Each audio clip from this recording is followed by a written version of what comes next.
Greek mythology enthusiasts continue to be fascinated by the ancient Greek gods. They appear in movies, literature, video games, podcasts, and innumerable scholarly studies as immortals with extraordinary abilities.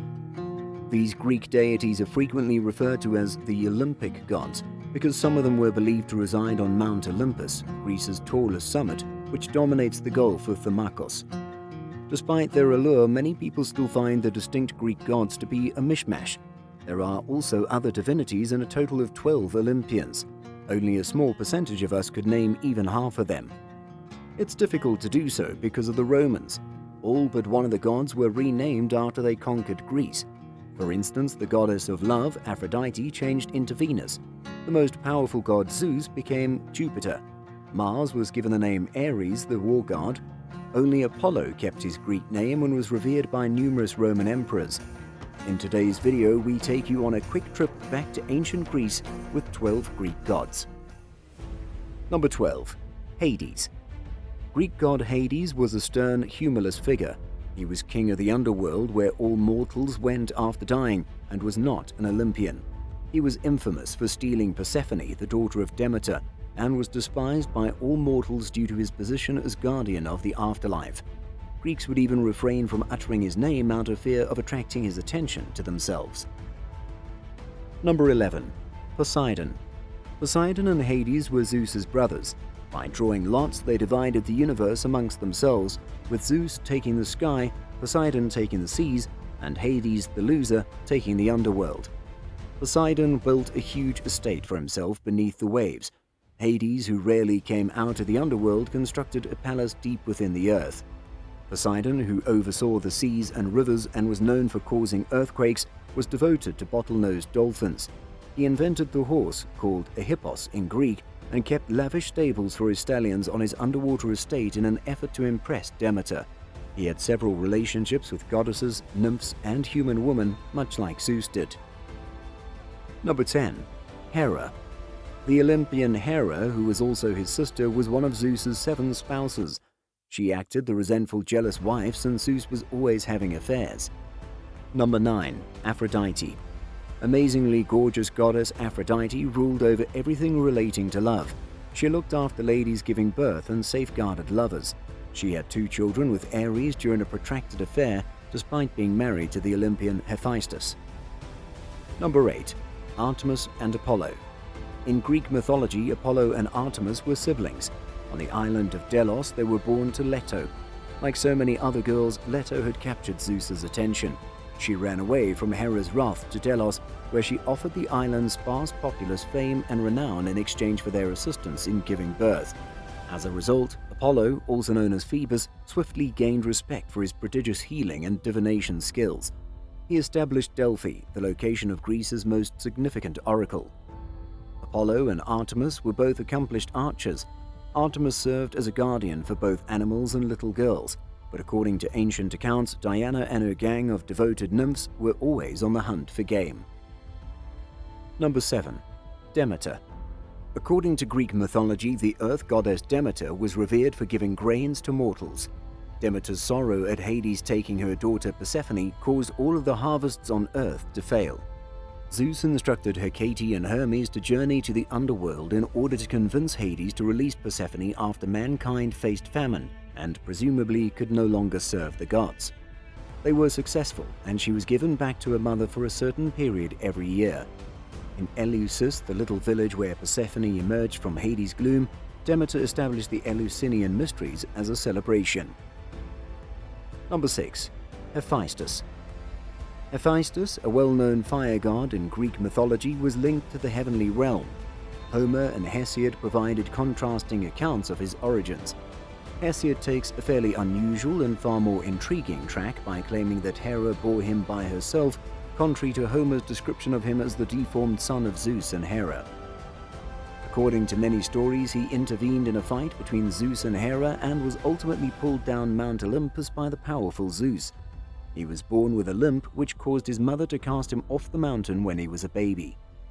After he descended to earth, he developed into a master artisan and was ultimately restored to heaven, where he created a variety of magnificent goods for the gods and goddesses. For the gods, he also fashioned magnificent armor and shields, the most well-known of which being Achilles' armor at the Battle of Troy. Number 5. Hermes. Hermes, also referred to as the Messenger, was the son of Zeus and Maya. He has been portrayed in a variety of ways in plays, poetry, and myths. He is frequently shown as a young, attractive, athletic man without a beard, although he can also be an older man with a beard. Hermes was known among the gods for his shrewdness. He had a quick mind and was even quicker with his movements. He frequently served as a messenger for the gods because of his effortless ability to transition between the three main worlds of the ancient Greek mythical paradigm: heaven, the oceans, and the underworld. He has many traits with the well-known Norse god Loki, who used to play devious tricks on other gods for his own entertainment. He is supposed to have jumped out of his cot as a newborn, stolen Apollo's cattle, and then returned to the crib looking like the picture of innocence to demonstrate how intricate his tricks might be. It makes sense that he was also referred to as the god of cunning and theft. Number 4. Ares. Ares, the god of war who was the offspring of Zeus and Hera, was born. But rather than reflecting the holy and just violence carried out for the greater good, he portrayed the bloody and brutal features of war. He seldom ever considered fighting for justice or self-defense. Instead, he was constantly willing to cause mayhem in order to show off his strength in battle. Due to his reckless behavior, both of his parents hated him and looked up to his sister Athena instead. He personified the utmost ruthlessness of combat, but his violent responses to even the smallest wounded in battle gave the impression that he was a coward. Aphrodite, who was already married to Hephaestus, was the object of his fervent devotion. Their relationship was widely despised by the Olympians and was not kept a secret. As a result, Ares was never especially well liked by humans or other gods, and the majority of people did not adore or follow him. Number 3. Athena. The guardian of Athens, after whom the city was named, was the goddess Athene, whose name is frequently spelled as Athena today. She was born from the head of Zeus, fully armed. She was the antithesis of Ares and was renowned for her sagacity and thoughtful approach to conflict. The silver currency known to all as the owl featured her and her owl. It was the Athenian tetradrachm. Number 2. Dionysius. Dionysius was an anomaly. He was never well liked by the other gods, but provided the Greek populace numerous gifts. He was credited with creating several excellent things, including wine. All of the classical Greek tragedies were written in his honor. He also invented theater.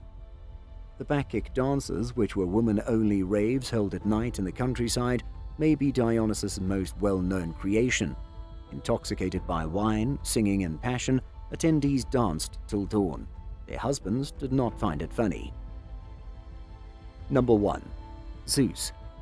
Zeus became the god of the skies and the acknowledged king of all living gods after defeating the Titans and winning the draw with his brothers Hades and Poseidon to determine who would succeed their father Kronos. Although Zeus was wed to Hera, the goddess of love, he was also well known for his extramarital affairs with women. He was referred to be the father of the gods, and as you may have seen by this point, he had a lot of affairs and fathered a sizable number of offspring. He created the order that served as the foundation for the various realms because he was the incarnation of all things. He also controlled time through the cyclical nature of the seasons and the alternation of day and night. He had complete control over his universe and reigned with full authority, but he also had a short fuse and was very sensitive to slights. When someone annoyed him, he would reply by launching thunderbolts their way. The gods of Greece are the epitome of strength, anger, lust, devotion, and passion. Greek mythology and the Greek gods have never lost their appeal, and they serve as a constant reminder of how little people have evolved throughout history. That's it for today's video. I hope you've enjoyed it just as I have enjoyed making it. Make sure to subscribe to our channel so you won't miss any of our great content, and as always, stay safe.